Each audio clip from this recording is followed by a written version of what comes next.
shadow box. It has the photo, the guitar, and all that, which is kind of cool. So every time people come to my office, I got these pictures with the presidents and pictures with the Pope blessing me, but the first thing they say is Tim McGraw. And a lot of them say, how come the Pope only gets this big and Tim McGraw gets this? I was like, well, the Pope blessed me, but Tim McGraw gave me a guitar, so it takes up more space. But it was just a neat thing, I mean, everybody kind of got involved in this cancer journey with me, but he was a nice guy, and I hadn't met him before, but it was just a special moment. And then over here, Pope Francis, this was also kind of around the same time frame. I got the opportunity, he was at Catholic Charities in D.C., and the Cardinal called and said, he had talked with the Pope, and the Pope would like to meet me, and could I come to Catholic Charities to meet him? He was speaking before Congress, and I said, I'd love the opportunity to do that. It really was the worst part of my entire chemo. It has kind of a cumulative effect. So at first it's not that bad, and the next round gets a little worse, and a little worse, a little worse. And so the way I did this chemo was, it was 24 hours a day for 5 days. And then you have 10 days off to recover, and then another 5 days of 24 hours, and then 10 days, another 5 days, 24 hours. And so this is at the end of 6 months of repeated 24-hour-a-day chemotherapy and 4 surgeries and all kinds of other stuff going on. I could barely get out of bed. I mean, I literally felt like I got hit by a train. My body ached from the tip of my toes to the tips of my fingers. I was sweating, I was swollen. I mean, it really was, I can't describe how bad I felt, but I was not going to miss meeting the Pope. Sure. So I literally, that morning I was like, I don't know if I can go. I really literally don't know if I can make it, but I'm going to drag myself. So I went down there, and I was almost unable to stand up. I was almost ready to faint. But the Pope came in, the Cardinal brought him by, said, "This is Governor Hogan." He stopped, he kind of knew the story. The Cardinal had talked with him. And he took my hand in both of his hands, and he looked me in the eye. He's got a beautiful smile, and he just looked right at me. And I said, "Holy Father, would you say a prayer for all the people afflicted with cancer?" And he said, "Yes." And he put his hand on my now, sweaty and swollen, bald now head, and said a prayer in Latin. And he gave me the sign of the cross on my forehead. And then he said, "God bless you," and gave me a rosary that he had blessed. And it was just an incredible moment. It really was. His presence didn't happen, but I was really moved by it. And but I was still, in spite of that, ready to pass out. And so when the Pope departed, he said, a few other things. We had to name that my wife, and he was a wonderful guy. He left, and I was ready to go back to bed and get to sleep. And my aide says, "President Obama's been calling all morning." And he said, the president had asked me, he and the vice president could not see the Pope off at Andrews Air Force Base. And he asked if I would do it that afternoon with John Kerry. So I sat in the truck with my assistant and 2 troopers, and I was like, when does he need to know? Because, it's an incredible honor. I'd love to do it, but I don't think I can. That's how bad I felt. I literally just didn't think I could do it. I was so sick. And so I was like, And they go, well, he needs to know now. Because they've been calling all morning since you've been with the Pope. When you're in the thing with the Pope, they can't, the assistants couldn't come in, doors are locked, it's the Swiss Guard, is way tougher than Secret Service or State Police detail. I mean, they can't come in to say the president's trying to get a hold of you. So, but I thought about it for a while, and I said, I have to do it. I don't know how I'm going to do it, but I will. So called the White House back and tell them I'll do it. It was at 3 o'clock in the afternoon. It was like a 95-degree day, standing out on the tarmac. And so I went home and went to bed. This was in the morning from down there, and slept. And again, dragged myself out of bed, sweated the whole day in the bed, took another shower, and forced myself out there. Met John Kerry at the Andrews Air Force Base with some of the Air Force generals and some State Department officials and some of the folks from the Vatican. And then we went out on the tarmac where the Pope's plane was, and they have bleachers set up that they had invited Catholic school kids from some of the surrounding schools to see the departure ceremony. And I was walking with John Kerry, my wife, and his wife out there. They have a red carpet, and we have to go get in line before the Pope comes through. And the kids just spontaneously start chanting, "Hogan strong, Hogan strong," which was just, I literally, it brought me to tears, because I was like dragging myself. I was like, I hope I don't faint. I don't want to fall over on national TV. I was sweating. I'm like, it's hot. I was already, like feverish and sick, and I was standing there like literally like weaving, rocking back and forth. And the kids are chanting, so it kind of bucked me up and gave me a little more energy, but same time, brought me to tears. And it just, so I'm waving to these kids in their Catholic school uniforms. And it was so touching. I guess a lot of them were from the Washington area, and they knew what I was going through. And maybe some of the nuns or the priests put them up to it, but it was really special. And John Kerry was, he was impressed. He was very nice too, and he seemed moved by it. He was moved by it too, and said, "We're all praying for you." And so we're standing there, and the Pope comes by, and I said, "Holy Father, thank you for the blessing this morning on behalf of cancer patients around the world." And he stops, and he puts one hand on my right shoulder and one hand on my left shoulder, and he looks me in the eye, and he says, his English is a little, broken, so he says, "I pray for you. I pray for you." And he like shakes me. And I was like, wasn't just praying for cancer patients around the world, in general. No, I'm praying for you.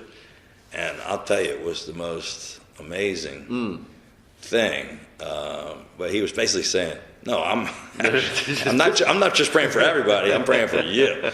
And so to have the kids, chanting, and the Pope praying. See, I even got to. That's got me too. Is that a good one? See, is that a good story, Ellis? That's good. That's the goal. That's the goal. See, if we can keep them laughing and crying, I went to Catholic school for 12 years, and I go to church, but I wouldn't say I'm a varsity Catholic, but it was You were on the team, but I was on the team, but I wasn't a star. I was riding the bench, maybe, but I became more so when the Pope. It was being in his presence was really special, and then have that kind of a thing. I just told that story in front of 900. I spoke to the Friendly Sons of St. Patrick in D.C. Last Saturday, and I had 900 people crying, telling that story. But it was Tim McGraw gave me the guitar, but the Pope, the blessing couldn't have hurt, I don't think. Yeah. No, listen. What do they say? The sacred and the profane. Yeah. Now, help me with a couple of things. Yeah. So this chemo that you say 24 hours a day, Yeah. 5. What does that mean? 24. I mean, you Yeah. have a needle. Yeah, You have so- what do you have? So most chemotherapy, it's a lot of it is outpatient, where you go in, they hook you up for an hour or two, and then they send you home. That's what I'm familiar with. Mine is it's called R-CHOP, and it was because this cancer was so advanced. I had so many tumors all over my body, they couldn't do radiation or surgery. Right. They had to fill me with chemo, and the basic, I don't know all the technical. But, I mean, they're putting poison in there. They're basically, poisoning. Right? They're going everything short of killing you, Right. to kill the poison, and it's got to be very intense and very prolonged, and it's not a lot of fun. But I checked into the hospital for 5 days at a time, and I had a port surgically implanted in my chest, so they don't have to keep sticking you every time. So Right. they do a little surgery. I still have a big scar here, but they put a little thing that they hook into your main artery. It just allows them to stick the tube in there. So they can hook it in, they latch it on. Right. And I have these multiple bags of, I think there's 5 different types of chemo, plus saline bags, that they're just pouring poisons into you 24 hours a day in the hospital, with nurses 24 hours a day coming in there, because they have to constantly check your blood levels, your blood pressure, your all your vitals, because it's bad. I mean, they're like, are we killing him, or have his blood levels gotten to? They have to measure it, and there's this thing which irritated the crap out of me. It's attached to a thing that's measuring the things that are going in, and it got bubbles in the line. It would beep. So 24 hours, this thing is going off, beeping. And they also, to combat what the chemo is doing to you, they fill you full of steroids. So I didn't sleep for 5 days. The steroids would wire me. So I'd be laying in bed with these things attached, and I'd be wide awake and full of energy. It was like, it would be like I was doing speed or cocaine all night. I was very alert, and my mind was racing. And I would text my staff all night long. Like, they would wake up in the morning, and each person would have 50 texts about things to do. I got another idea. Get this done. I was running the whole state, and they were like, oh my gosh, we can't wait till he gets better and comes back to work so he can stop making us do so much. So it's like, you're almost like it's like I was manic kind of a thing. I was manic. I was ravenously hungry, believe it or not. Sometimes when you're on, nauseous. You're nauseous, but the steroids just makes you can't sleep, and you're hungry even though your stomach is upset. Yeah. And I swelled up. You hold fluids. I lost. So this chemo thing is attached to you. Right. So it's like your umbilical cord, and you have this pole that has wheels on it with these things hanging off. And partly because of the steroids, I guess, and partly because of my nature, I was like, I'm not laying in this bed. I'm not going to lay here for 5 days and let this thing get me. If I keep moving, it's not going to get me. And I'm naturally, I want to be around people, and there's a whole ward full of people that have cancer. Mostly on my floor was lymphoma and leukemia patients. Mm-hmm. And there's a big giant track that goes around. It's a big rectangle, and I learned that 17 laps around was a mile. So I started doing like a couple miles, even though I was pretty weak and I was in pain. I was like, I'm not laying in that bed, so I would take the thing with me. You roll the pole. And I would roll the pole around, and which was great. And I met other patients that were trying to do the same thing. They would be like out there trying to get out of bed. So I would stop by the rooms to meet everybody else and their families. And the very first time I left my room, it was like the first day I was there, I walk out of my room with this thing, and this young man yells out from the room next door. And he says, hey, Governor. And I stop, and he goes, they call me the mayor. And I stop in, and this young man with Down syndrome, and he's there with his parents. His name is Jimmy Myrick Jr., and it's just one of the most incredible people I've ever met in my life. You know, such a personality, such a positive, you know, happy guy. And just a huge guy. He was in his 30s, but, you know, seemed like a much younger kid. But the most happiest, most positive guy I've ever met. And he's like, yeah, they call me the mayor. And so I went in his room, I met his parents, and he's talking about Special Olympics and telling me how he's involved he's a super plunger at that he swims and he dives, he's on cheerleading and everybody knows him. And so, you know, he's like, I like to walk around, can I do laps with you? I was like, sure, come on. So I did some laps with Jimmy and took a picture with him, and it was on Facebook. And there's like 500, 600, 700 people go, it's Jimmy, we know Jimmy, we love Jimmy. And he was like a big star in Special Olympics. And so I go, Jimmy, you really are famous, you should be the mayor, look, everybody loves you. He's like, yeah, I'm kind of a big deal.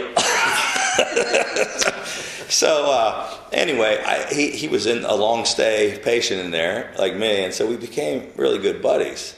And he was just one of the many people I developed a relationship with. But he had been for years doing this super plunging, and he was a hero to all the other Special Olympics kids, and just an incredible person.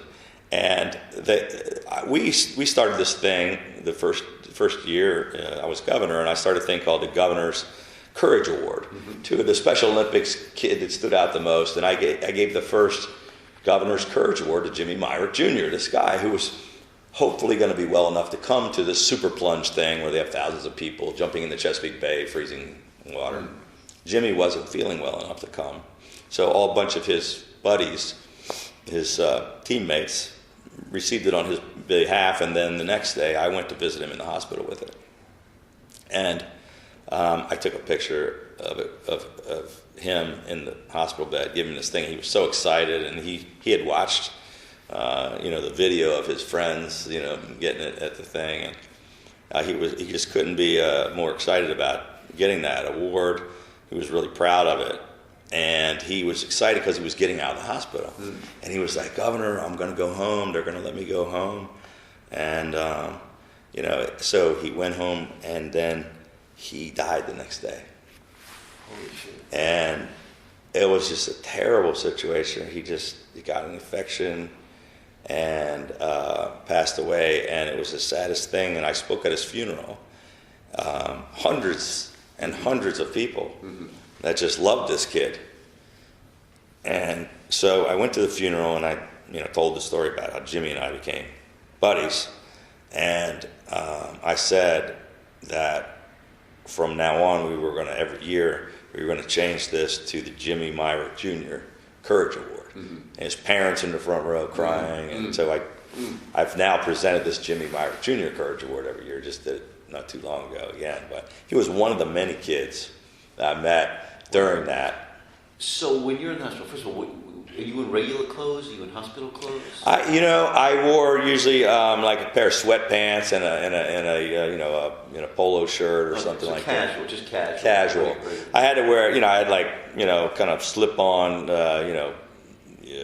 Under Armour shoes or something that I could get off and on easy, and a shirt that I had to put the thing, I had this thing sticking out of my chest, so I had to have access because they were constantly. But like every hour or so, they were doing tests and things. So you can never, And you had the hospital was where? University of Maryland Medical Center, downtown Baltimore. Okay. And so you would the first day you would go from the governor's mansion, you would ride in there. Yeah. So the troopers, obviously, I can't drive anywhere. I was so much luckier than most people that are going through this, but support. I have the support not only in my whole my family and the people that are at the government house that are helping take care of things, and the staff here in the governor's office, but the troopers who get you to and from places. And when I went to the hospital, they would get me in the back elevators and go up to the room in the hospital. And they do a wonderful job taking care of everyone, but they were taking particularly good care of me. Wonderful doctors and nurses that I came to love. I met everybody in the whole hospital. I mean, so I met all the patients and all the doctors and all the nurses. I went on every floor. I went to see the pediatric oncology. But I would go in the hospital. I had the same room for 6 months. I was like a recurring visitor. Frequent flyer. Frequent flyer. I got bonus points. So the troopers would have to be stationed outside the door 24 hours a day, which was, they met all the nurses and doctors too and became friendly. But people would come to visit me. My staff would bring work. Did people come? So I kept working the whole time, and I really wanted to. So my staff would rotate coming in with stacks of paperwork. I'd be doing phone calls. I'd have my laptop or my iPad. I'd be working in the bed. People would come in and have different senior staff members, the chief of staff, or some of my assistants here. They'd be signing documents. Various other people would come in for meetings. And a couple of times, I would go down the hall into like a doctor's conference room and have many security team briefings or like many groups of cabinet secretaries and senior staff. We'd have real meetings. I'm sitting there in my sweats and shirt with the chemo pole standing next to me while I'm sitting around a table with guys going over really important stuff. And then I say, now I got to go see the kids in the pediatric oncology ward. I got to go do this procedure. I have to go get a spinal tap. I'll be back. See you in an hour. Yeah, see you in an hour. What do you think they thought about that? I think they were amazed. I think they were like, I think during when the riots happened, I think people said I displayed leadership qualities and decision-making ability and quick decisiveness and the ability to handle a crisis under stressful conditions. But when this happened, I think it showed my unstoppable determination and that I don't have any quit in me. I think people everyone was like, I can't believe that guy is still working, because it was rough. Part of it was therapeutic for me. Yeah. Because if I sat there feeling sorry for myself or worrying about, hey, I might die, it would be worse than if I stayed busy, all day and all night working and solving problems. Part of it was my obligation I'm a new governor and I have a lot of work and I promised to do it. And I told people I'm going to work through this just like all the other people who get cancer. And part of it was for me, because it helped me say, I'm too busy to worry about that cancer stuff. I'm working. Yeah. Do you think that with the positive attitude, do you think they thought you were kidding yourself? I think maybe some of them did.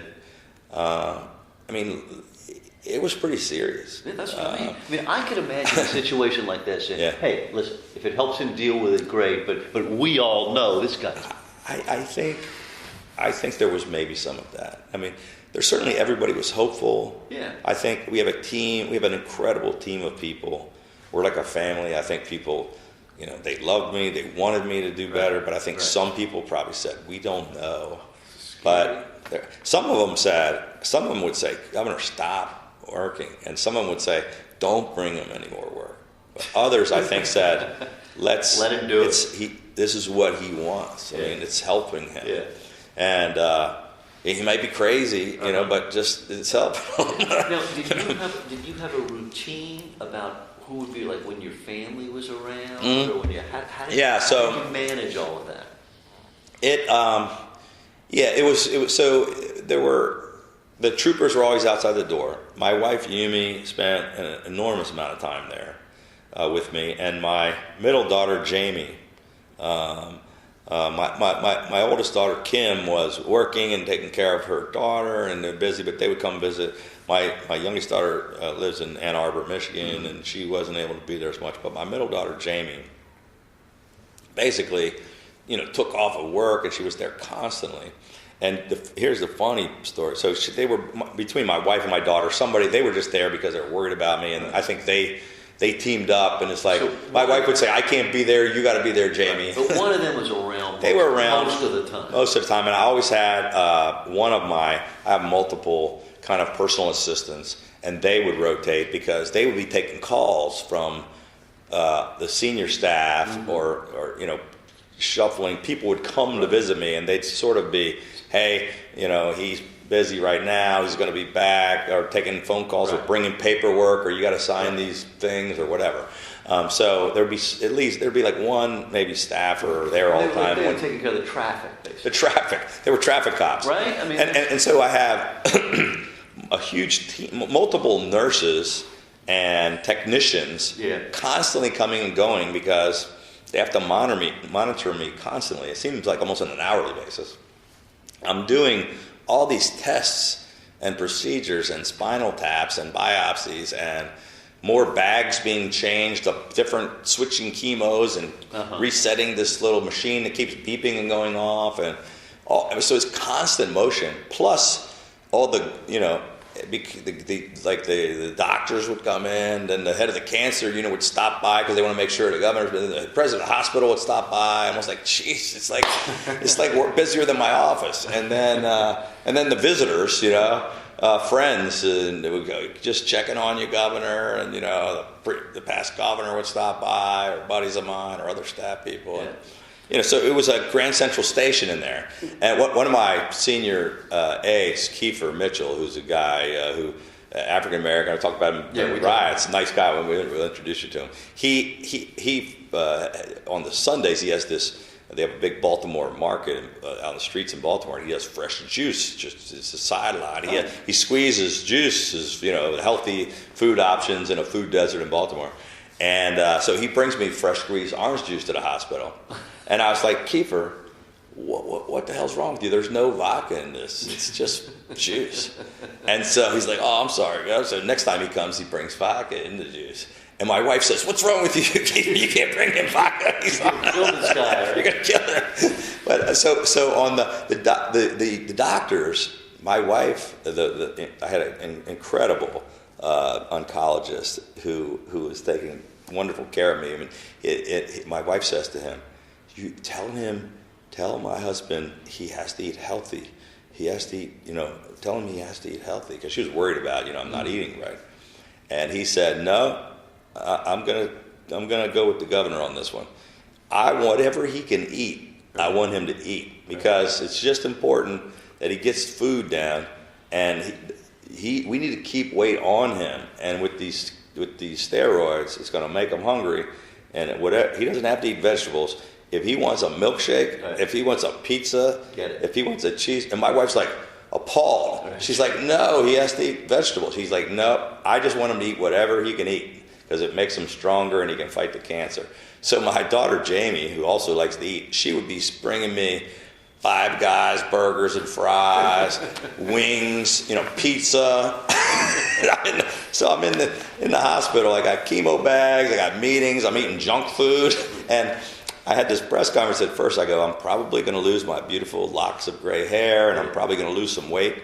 Reality was I gained like 40 pounds sitting in the hospital eating bad food and taking steroids. Oh, God. Now, when you were, looking back at this, the decisions you were making and pretty solid. All this stuff. I think you weren't delusional about these things. No, I was actually very focused, pretty sure. And I think it was because I was out of the office, right, and I was trying to really focus on work to not focus on cancer, and the steroids were making me very sharp and focused and up all night thinking about decisions.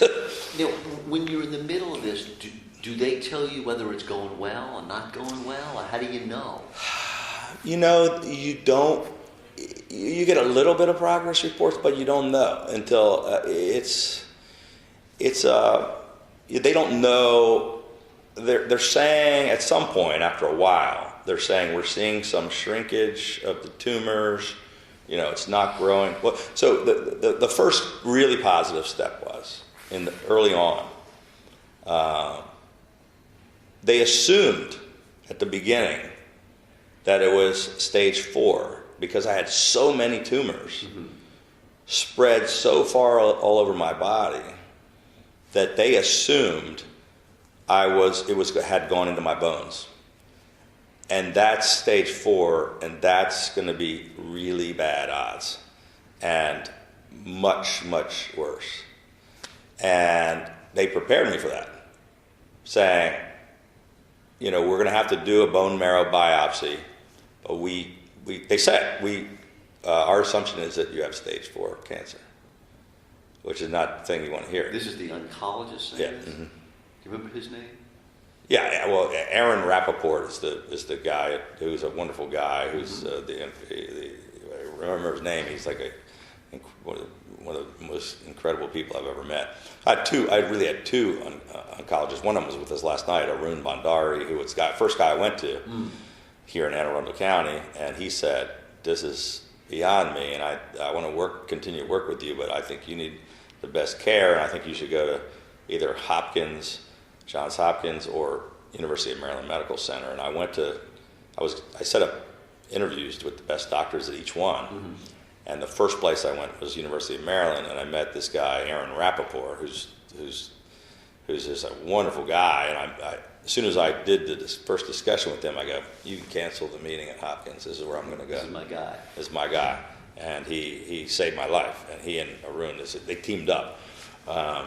So I got the Indian guy from Anne Arundel County with the Jewish guy from Baltimore, and they became best friends. They didn't even know each other, and they were tag team, and giving me advice. And I would get some treatment here, like I'd have to get certain shots when I wasn't in the hospital, and I would do them here, and then I'd go in the hospital, the other guy, and they'd compare notes.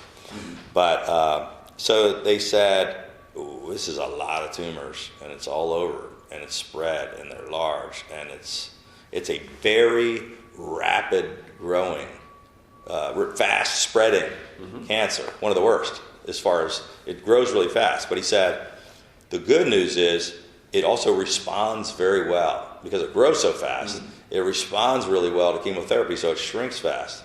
But it's so advanced, it's probably in your bones, which makes it very difficult. So the day I scheduled my press conference that you already heard about, I had to go here locally, right down the street at Anne Arundel Medical Center, not in university, to get this bone marrow biopsy. That's the big story. Right before my press conference, I'm finding out, do I have stage 4 or do I have stage 3? That's very close to stage 4. So if it's in my bones, it's like, much, much different bad story. And they drill or somehow insert this 12-inch instrument into your hip to core out some bone marrow. And, I didn't find out by the time it was the press conference. I just had the procedure. But I was telling the world, and I said in the press conference, well, it's either very advanced, stage 3 or it's stage 4, and I don't know. I just did the test. But it turned out they were shocked. They were like, well, it hasn't gone into your bones yet. Even though it's all over the freaking place, it's not in your bones, so that's good. And your odds are much better. They still weren't great. But it was good. Yeah. It was like, hey, we think we're going to have a plan to shrink this, and it's going to be very aggressive. And I think it was something along the lines of, you're going to go through hell and back, but I think we're going to get you back. And it would be Rappaport who would be telling you this? Yeah. So he was he was making these strategic decisions, basically. Yeah. And tell me what he's like. He's one of the most incredible guys I've ever met. He's an Orthodox Jewish doctor. His dad was one of the founders of this hospital and the creator of the Shock Trauma Center there, which is world-renowned. That they've copied around the world, including in Israel. And most of his family is in Israel, and he's just been very involved in lots of things. But he's one of the smartest, most caring, just the nicest guy you could ever meet, and just a wonderful doctor. And the other guy, Arun Bhandari, it's funny, they're like complete opposites, right? You got the Indian guy and the Jewish guy. They never met. And they're both wonderfully nice people. And I had these guys that they weren't just doctors, they became great friends. Right. And and they just they saved my life. They took care of me, and they teamed up to do it. There was no egos. They were like, "Hey, we're going to save this guy." Right. And like, how did Rappaport describe to you what he thought your chances or your course? You know, they don't. Do they put it like that? They didn't give exact. I got to think back. I got to get the facts to make sure we don't screw it up. But I think, you know, I think it was like, you know, 60% chance or 60-70% chance of recovery. So it wasn't. I think 60%. It was the odds are you're going to survive, but it was still pretty damn scary. Right. I think it was like 2/3 we're going to save you, 1/3 you're not. It's like, so 2 out of 3 ain't bad. I mean, even in Russian roulette, you get 5 out of 6. Right, you know? right. It was like the odds were more that we were going to get rid of it, but it was still a life-threatening situation. Right. Because I can see a doctor in a situation like that. He wants to emphasize the seriousness of it. He wants to make sure that you do what you need to do. On the other hand, he doesn't want to make you false hopes. Right, either false hopes or falsely. They were very, very reluctant to give numbers. That's what I'm saying. Very reluctant. How does that interaction? They did. It was very. And I want to be careful about it. I would say in the book because I don't remember exactly. Because it was like I know I kept having that conversation. I want to know. Right. I'm a guy like give me the numbers, Doc. Right. And they were like, well, they were very. Depends on a lot of factors. Right. It depends and this and that. He kept saying. I believe that we're going to be able to, you know, I really believe we're going to take care of this. You know, I think we have a plan. I think you're going to come out of this fine. You know, there were decisions to make. You know, it was like we could do this or we could do this. And this is a more aggressive option. But it's up to you. You know, this one, you could do this, but then this is more aggressive, but it's also worse. More likely to be successful. Well, this one is more likely to be successful, but it's going to be a lot worse to go through. And I said, I want to go as aggressive as possible. You were for aggressive. I'm for like aggressive. And then when I became cancer free, they said, which was only after 6 months, the 6 months thing, they were like, you're clean, which is amazing. And they said, this thing has a lot of chances of recurrence. Right. And so they don't say you're cured. They say you're cancer free right now. You're in complete remission. But